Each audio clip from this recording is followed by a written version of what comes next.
Hello all my friends, Teratopia here. It is Sunday, January 16th, and according to my car, it is -1 outside, which is good temperature for snowing because we are due for a snowfall tonight into tomorrow.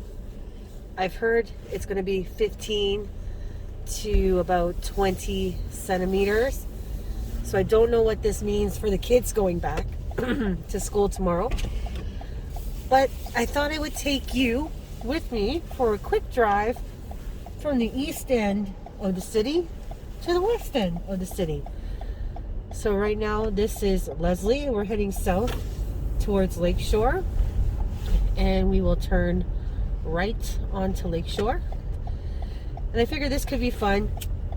The night before a big snowstorm. Remembering what the city looked like before all hell broke loose. It also makes me grateful that I get to work from home, so I don't need to go out into the horrible weather tomorrow to go anywhere. I'm not sure if my parents have appointments, but we shall see. There may be some car snow clearing to do to get the kids to the subway station if they go to school tomorrow. I wonder if snow days will ever be the same now that we know that kids can do school online and they just have to like kind of jump into a Zoom. Could that be like pre-planned? So in the event of a snow day or bad weather phenomenon, instead of going to your school, you will report to your class via Zoom. I think that's great for parents. Maybe not for the kids. I'm sure they'd rather do anything else but do class. But that's how it goes. That's life.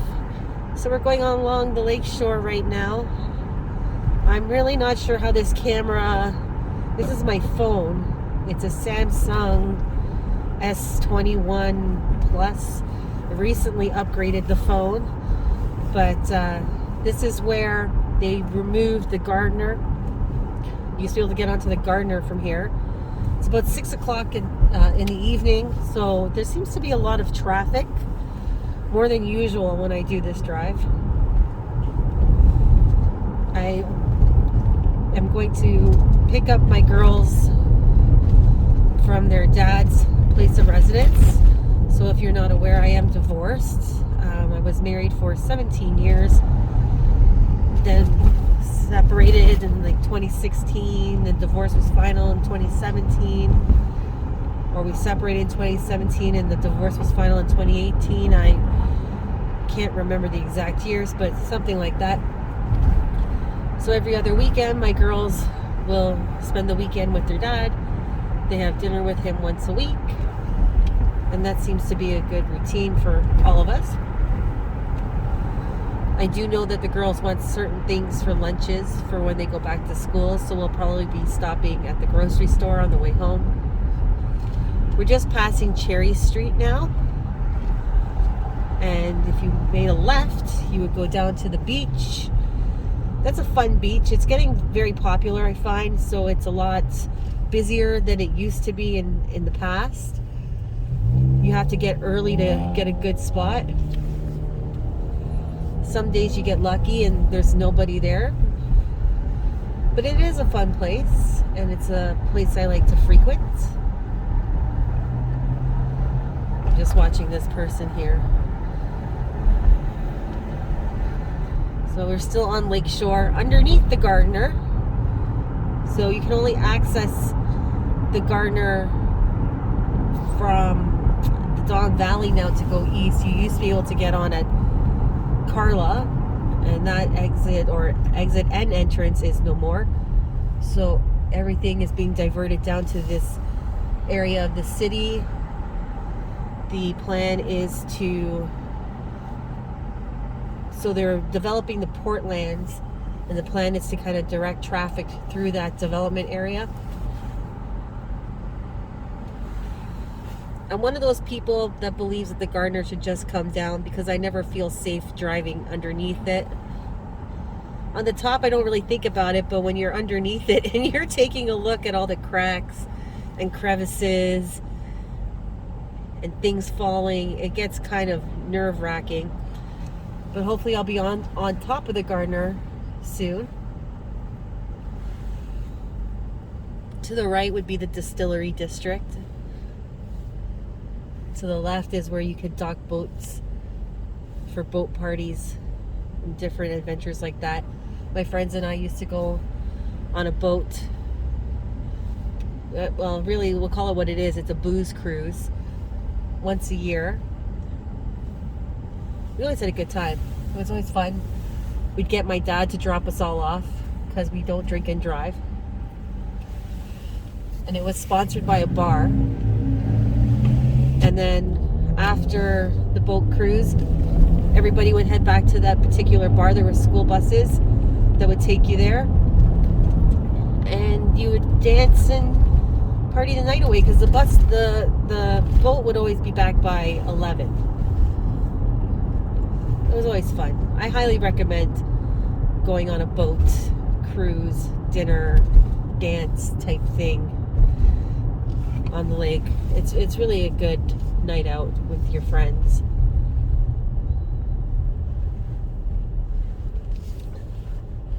I do have coffee. I have a great love of coffee. This is not caffeine, it's decaf. I quit caffeine since July of 2021. Yep, because we're in 2022. I quit coffee in July, and I find that I've been sleeping better and actually have more energy since I've quit drinking coffee. But I still like the taste and the flavor.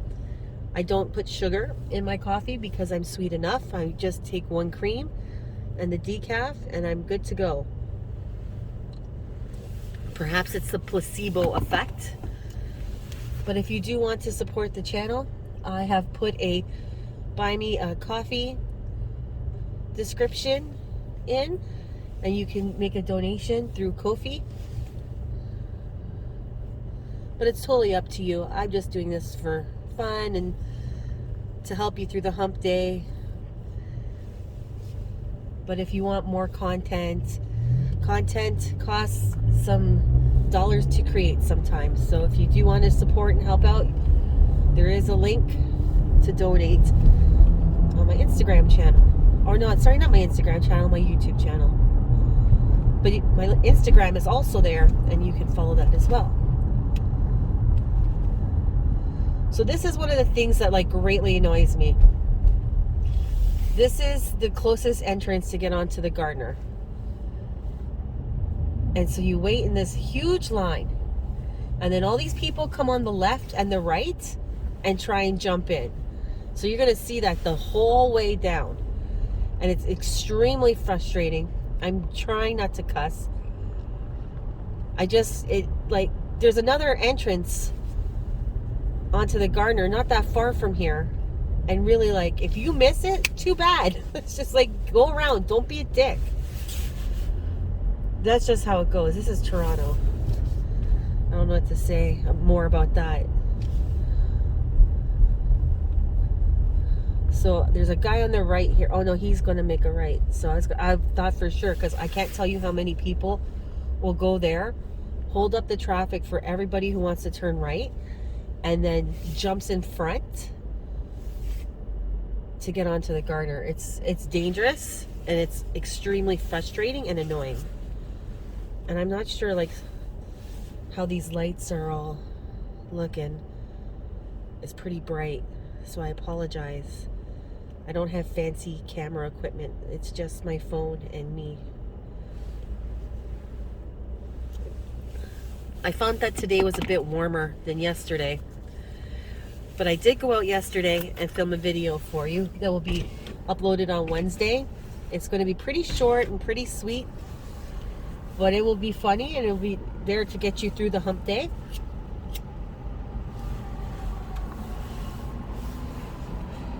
I'm still bummed that everything is closed. I really was looking forward to doing the solo adventure challenges, but you have to go into coffee shops. My first one was having to go into a coffee shop and finding somebody to play a board game with me, which I'm totally going to do.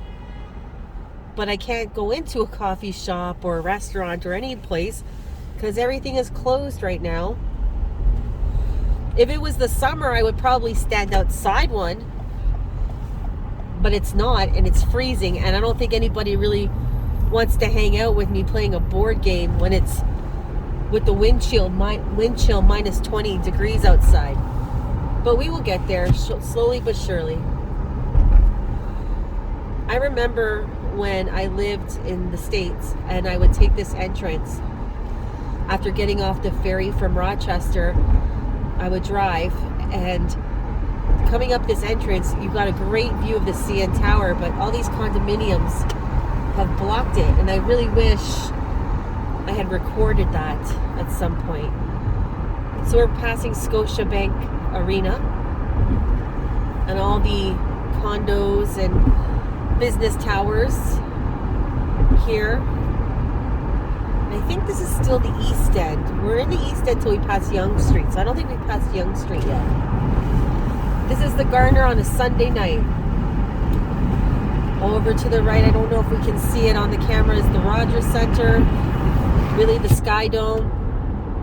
I still remember the entry that somebody put in to name the Sky Dome, and it made it to, I think, like the top 10 names, and it was the Yabba Dabba Doo Dome. And I still laugh every time I think about that. I always wonder, like, how could that have made it to the top 10? But it did somehow. And over here on our right is City Place coming up. Another condo development. I've never really been fascinated with all the big buildings in the city. I think it's because I grew up here in Toronto. I was born and raised in Toronto. My family comes from Dublin, Ireland, which is also a fairly large city. Deep in my soul, I'm a city girl.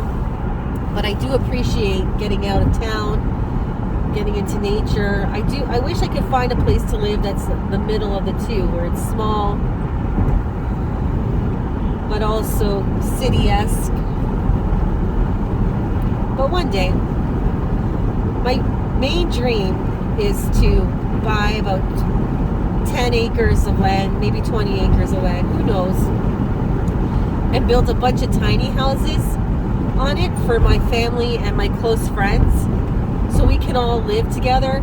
And that's where the name Terratopia comes from, because I've always said, when I win the lottery, I'm going to buy land, and I'm going to make shipping container homes on our land.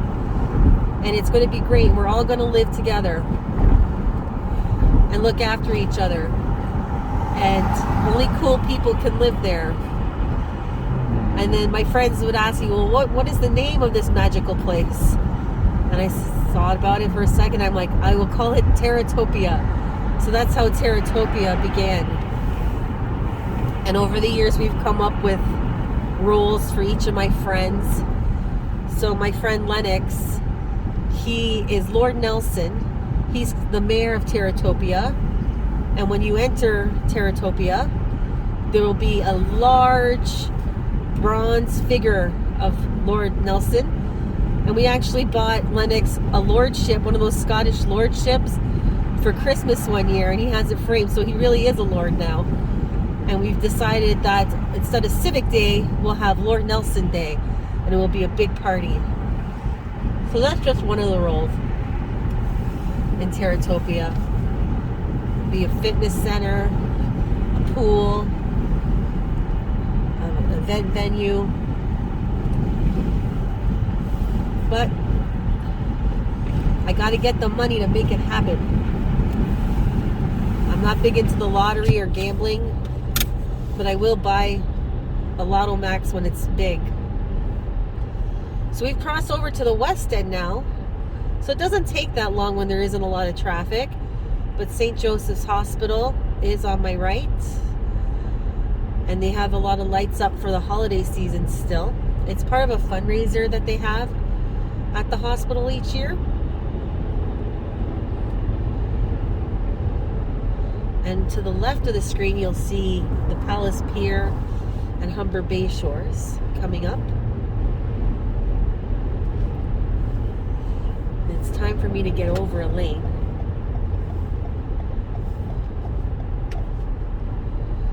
This week will be a busy week at my work. I have a lot of thank yous to send out to wonderful people who donated to our holiday appeal campaign. Getting ready for our 2022 year.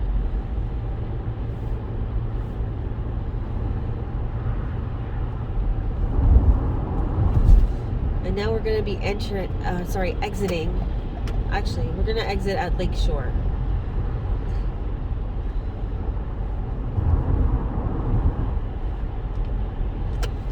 I'm also on a health journey, a health and exercise journey. And my friend and I are doing a 14-day summer body challenge. And it's by a lady, her name is Shelly, and she has a YouTube channel called Fabulous 50s. And she has this 14-day summer body challenge.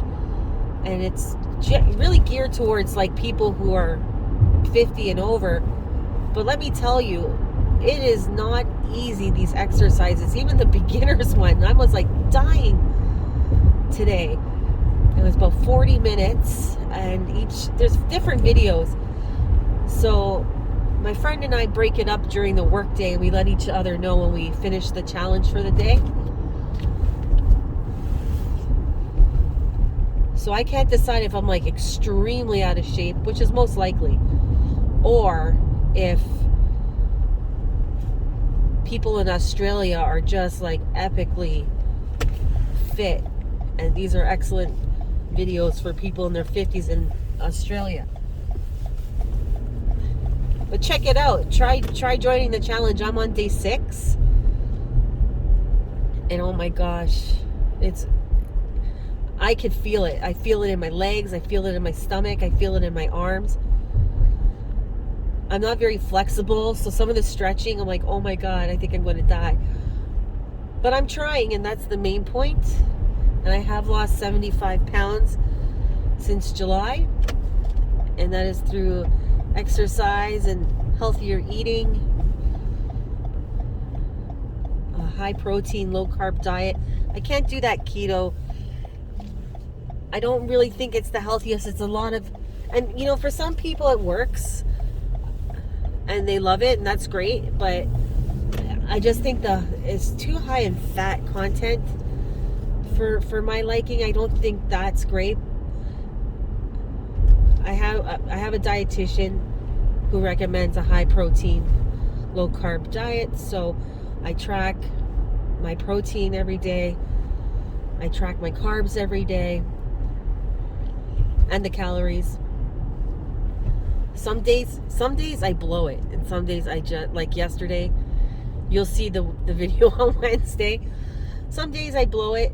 You know, our dietitian really promotes the 80-20 rule. You know, eat right 80% of the time. Have the odd treat. Don't, what's the word I'm looking for? I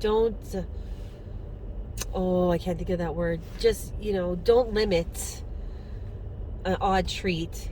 That's the recipe for failure. I should be drinking more water. I'm going to try and get back to drinking 1.5 liters of water every day, but I'll get there eventually. So right now we're going north up Park Lawn.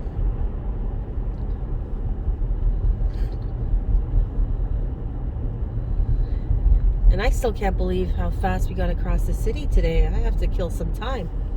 I don't pick up my girls till 7, and right now it's only 20 after 6.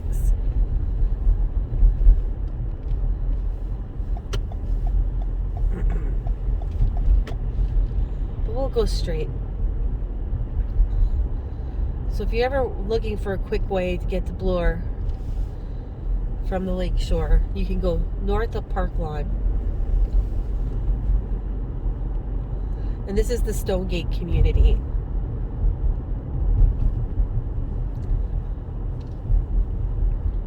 It's not considered very affluent, there was a study done.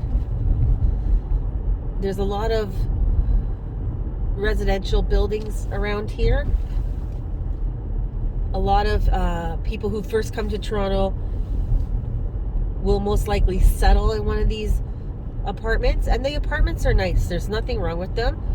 They are lower cost than something downtown Toronto. They're not the fanciest by any means, but it's a home, and people really like living in this area. And I'll show you some of these apartments. We'll go through the light at Barrie Road, and I'll show you some of these apartments.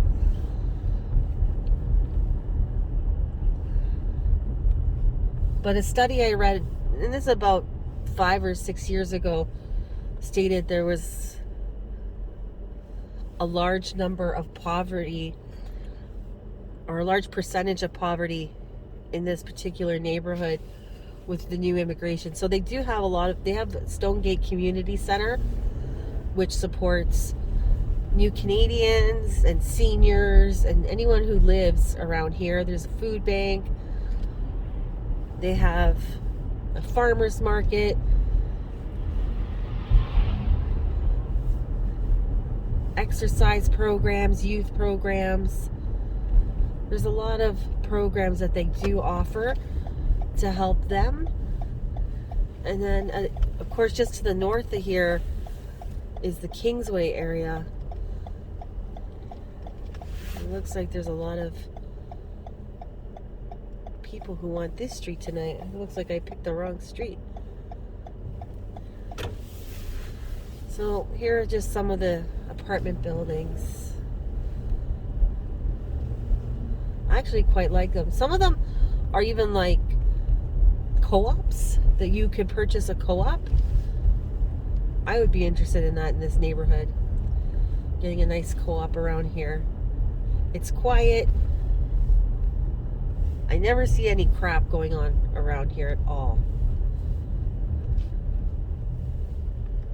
Now this says no exit, but I think if you go this way, you can exit. Yes, you can. So this is a little bit of Stonegate.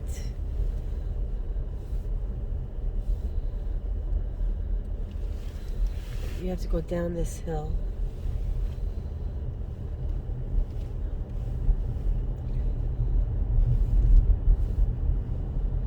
A lot of nice people around here. There's good schools around here. There used to be a grocery store and a beer store and a dry cleaner and a whole bunch of stuff. And that was torn down for condos. Go figure. A lot of people moved out of this area when there was no more grocery stores, which I can't blame them. Actually, Ryan Rides is one of those people. He lived in one of the apartments not far from here, and when the grocery stores were taken out, he wasn't driving. He decided to move. So this is the condo here coming up on the right. So all of this used to be one large plaza with parking, with a beer store here. It was all removed for condo development. This was Stephen Drive I was on, and now we're on Barrie Road. You'll see some more of these buildings.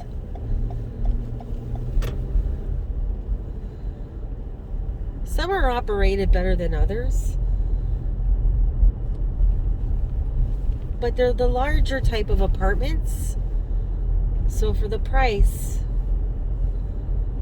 I mean, the price is still high. Obviously, everywhere in the city is high, but it's low if you were going to live downtown.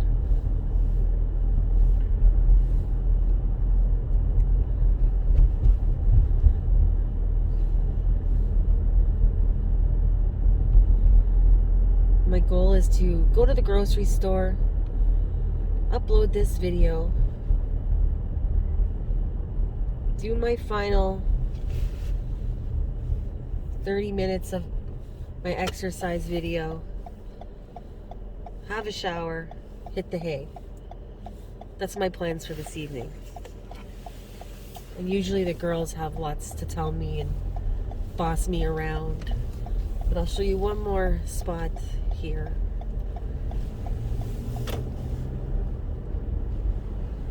I'm going to take you to the famous bubble. And one day I'll do another drive around this neighborhood for you if you want, and show you what all of this looks like in the daytime.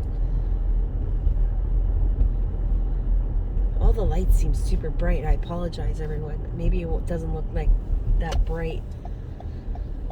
But in here is the Park Lawn Bubble.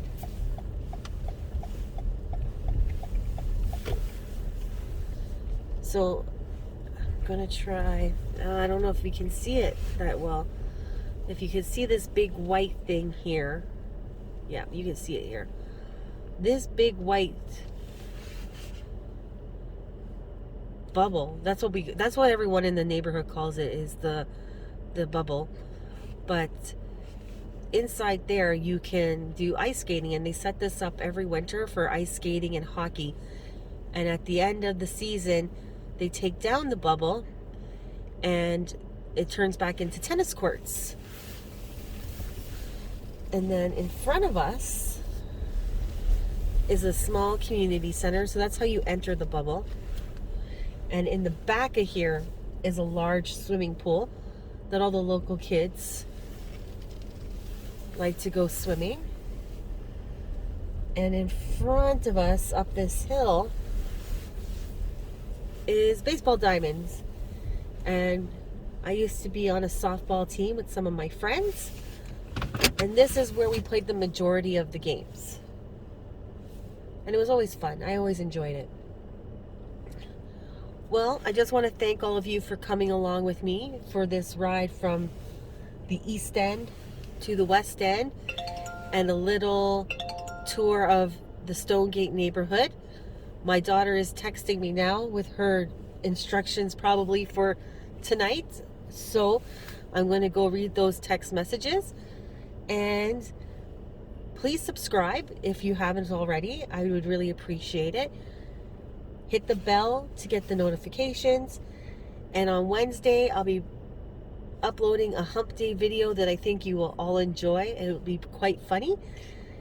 And I will talk to all of you at another time. So have a great week. Stay home if you can, if it's snowing. And I'll see you soon. Bye for now.